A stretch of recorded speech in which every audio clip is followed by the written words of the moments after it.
Dodge, duck, dip, dive and dodge. The 5Ds truly apply to these key pieces of cyberware. In the last video I made on the Kerenzikov and Sandevistan, it was well before the final 2.13 update, and since then they have changed quite significantly in their use. I still received comments on that video asking about these pieces of cyberware, so here we re-explore and cover their lore, how they might functionally work looking at real-world science, and where you can get them in-game. Feel free to use the timestamps to navigate to your preferred section. Thank you so far to all the new tunes on the channel. If you want to support, then please do like the video and subscribe for more, and expect to find more videos like this in the future. Your support makes a huge difference. Now, let's dive in.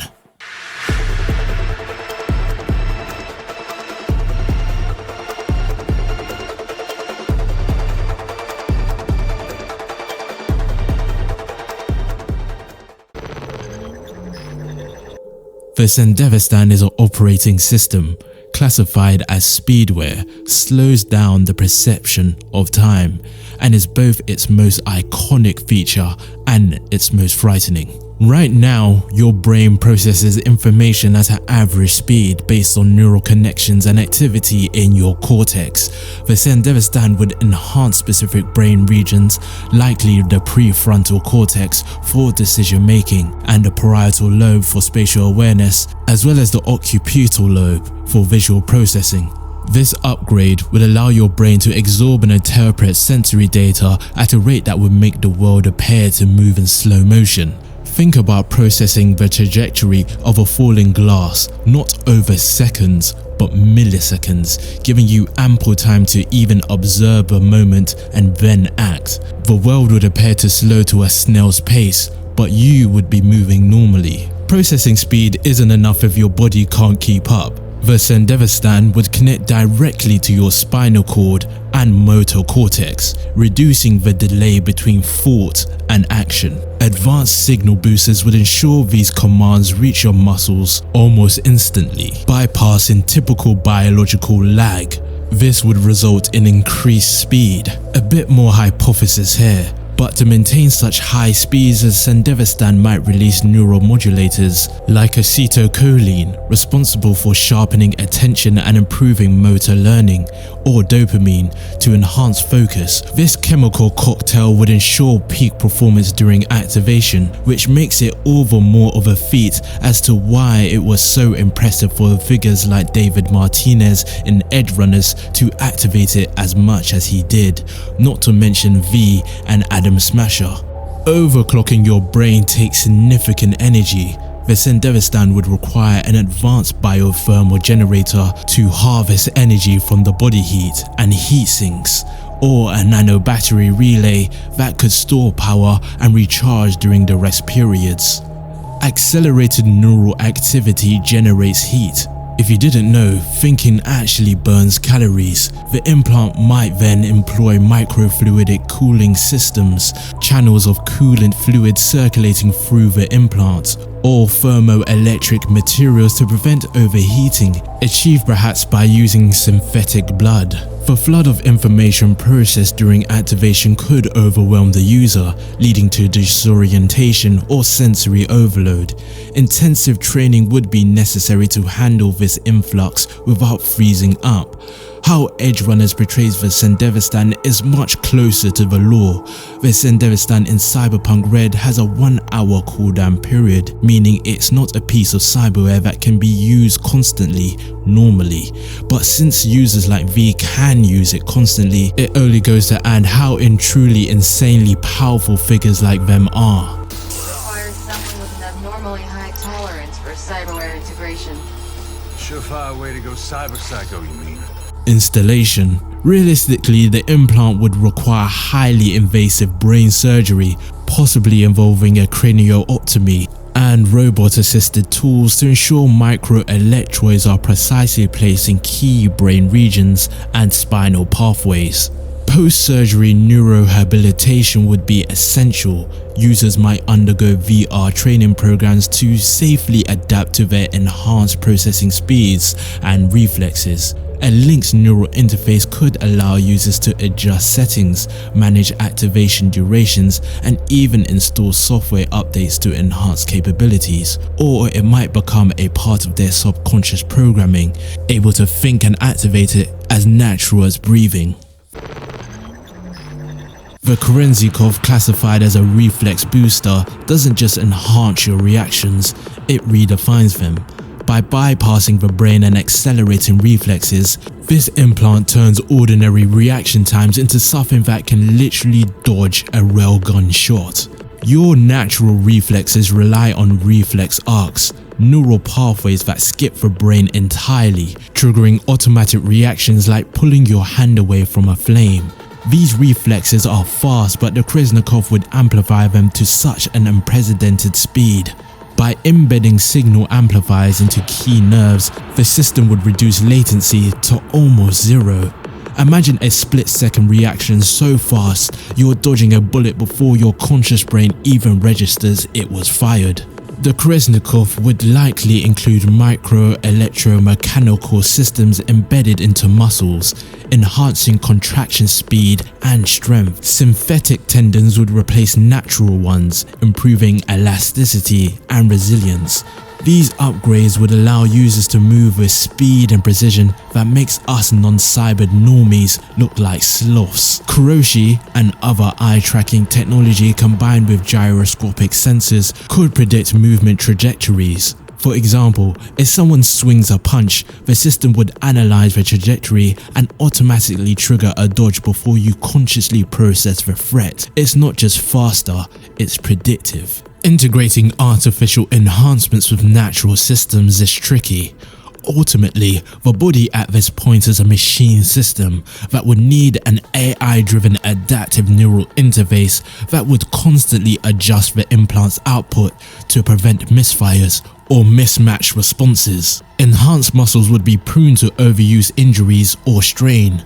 This implant might include fatigue sensors to monitor usage and prevent damage, potentially limiting performance during extended use using medtech. Natural neural signals might interfere with the implant, requiring encrypted pathways to ensure smooth operation. This would also protect the system from external hacking attempts. For the most part. Installation. Unlike the Sandevistan, the Kerenzikov could be installed with less disruption to the body, focusing on key nerves and muscles through small incisions. After installation, the system would need continuous calibration, again, perhaps from an onboard AI or algorithm and/or a system which most users have a version of, such as medtech, which we see use to check their systems. While these implants promise incredible advancements, they also raise some big questions.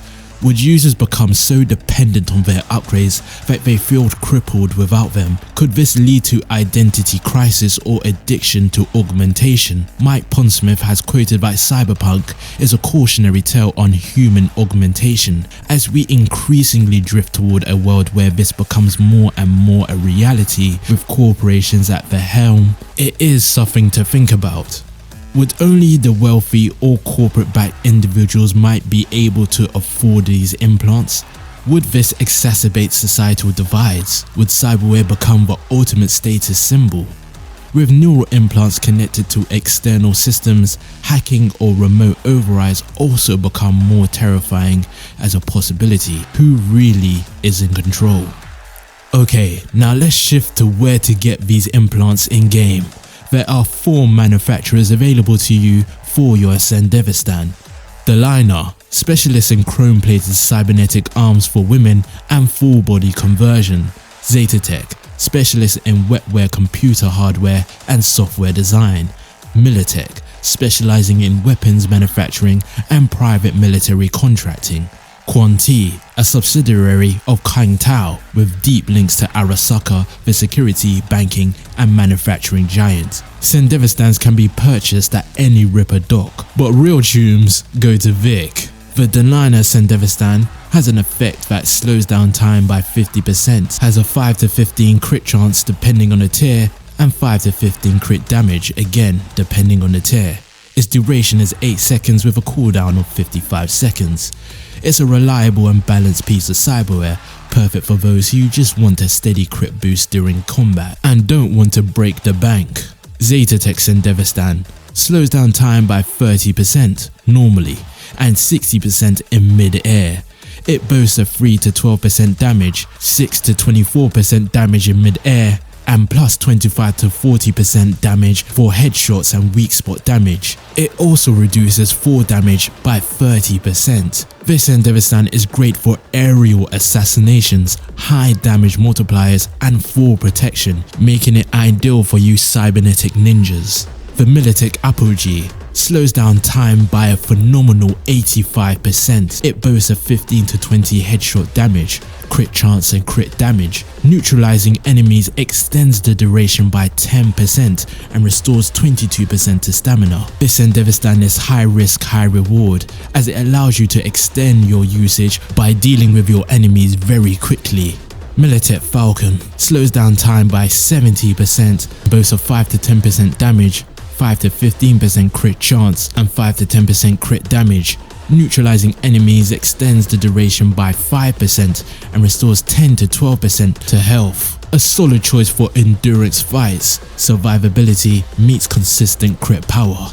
The QIAN T Warp Dancer slows down time by 20%, but boasts an impressive 14 to 24 mitigation chance, 7 to 12 mitigation strength, and plus 30 to 50 resistant for thermal, chemical, and electrical attacks. This makes this Sandevistan very defensive focused, a tanky option for those prioritizing resilience over raw damage. As you can see, each Sandevistan offers a unique strength. The Militech Falcon is the most versatile, offering a long duration.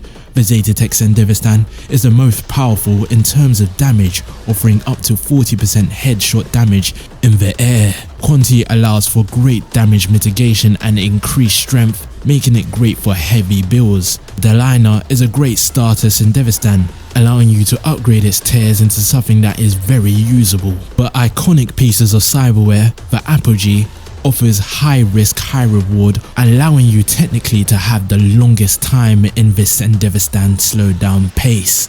If you dispose of your enemies quick enough, the Militech Falcon offering the longest at the base. Tell me which one you would pick in a siege. Now the Kerenzikov. Purchasable at any ripper, the Kerenzikov allows for slowdown, dashing, sliding and dodging, incorporating the 5Ds. When aiming during any of these, time is slowed down by 60% and depending on the tier level from 2 to 3.75 seconds at tier 5, with a cooldown time of 6 seconds to 8 seconds. The Kerenzikov can be activated at any time and can be used to increase dodge mitigation, meaning bullets are less likely to hit you. This can be increased with subsequent mitigation perks found in the reflex tree. And there we have it. So Chooms, what cyberware will it be? Just remember the 5Ds for me and let me know which Sandevistan you think is the best. If you enjoyed this deep dive into lore and mechanics, don't forget to leave a like, subscribe and share. Stay sharp and stay cybered, and I'll see you in the next one. And a big thanks for watching.